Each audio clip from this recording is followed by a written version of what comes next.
How do you see the fintech space and eToro's presence in it changing over time? There's a trajectory you have to adhere to, but are there any other external factors that you are having to adapt to? I think there's two main big players in finance. They eventually call the shots.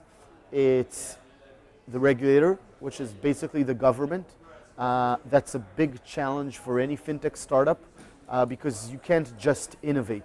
You need to innovate and then make sure that falls under some regulatory framework, or you can please interpret some regulatory framework to define that what you do works. The positive side is, for example, the FCA have been very positive towards innovation. They've built an innovation hub.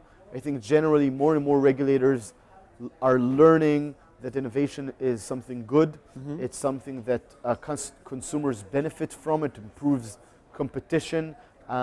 So we do see basically regulators trying to learn and adapt towards innovation. And innovation by definition is a learning process because it's every day is something new.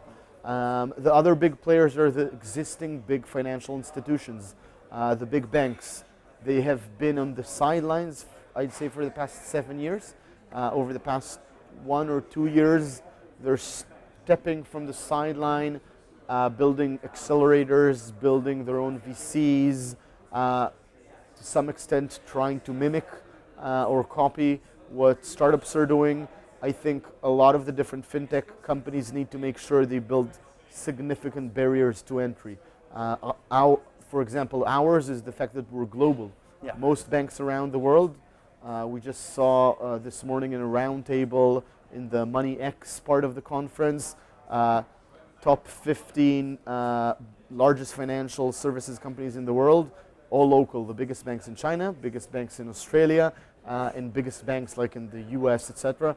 These are extremely local, retail local companies. We're highly global. You go to the top traders list in eToro, you'll get somebody from Germany, Italy, Singapore, Canada, UK, Morocco, India, Saudi Arabia. So you'll get people from 30 different countries in the top 50 top traders in eToro. That alone basically creates for us a competitive advantage that is going to be very hard for a local bank to compete with.